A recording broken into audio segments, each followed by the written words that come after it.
Biden also came out saying he supports the Hyde Amendment, which would, for folks who's not familiar, it would ban the use of federal funds for certain abortions. Why did he come out to say that? Well, this is a really interesting part of the primary right now, where you're seeing Democrats really take a more aggressive stance on abortion rights. Women's rights and women's health are under assault like we haven't seen in the last 50 years.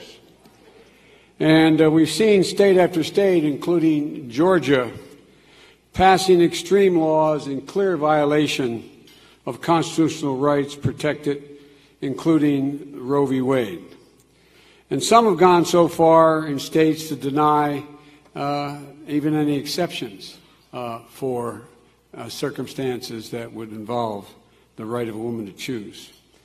And it's clear that these folks are going to stop at nothing to get rid of Roe. And it's clear to me that we have to just be just as strong in defending it. I support Roe. I support a woman's right to choose under that constitutional guaranteed provision. And quite frankly, I always will. Folks, you know, and I'm going to fight to protect a woman's right to make her own personal decisions when it gets to her health care.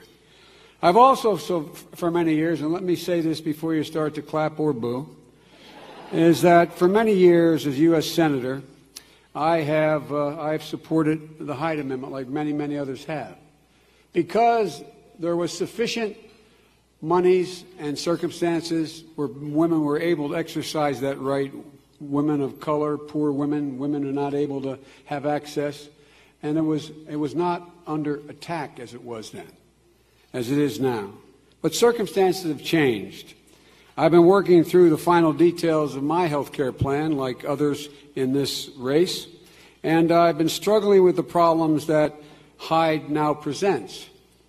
It's become clear to me that to get universal coverage and to provide for the full range of health services women need, which I plan to do with the continued expansion of Medicaid and a public option of a Medicare plan, in that environment, where providers like Planned Parenthood are under unrelenting attack, where we have a circumstance, and I want to be clear why I'm taking the position I have. So I make no apologies for my last position, and I make no apologies for what I'm about to say. The fact of the matter is that when, in fact, there is this enormous pressure and even threat to close down clinics that are available in the past for women who do not have the funds but are able to have them paid for privately, as we've been able to do, that was one thing.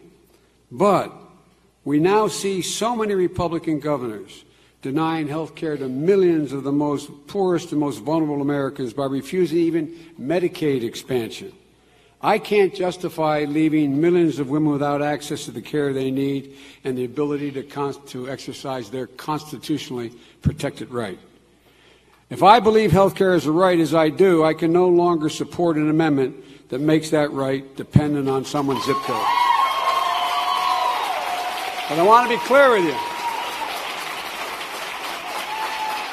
I don't want to mislead you.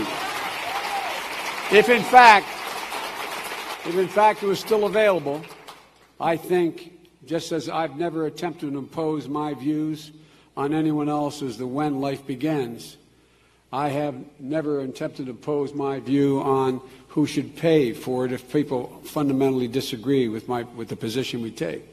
But folks, times have changed. I don't think these guys are going to let up.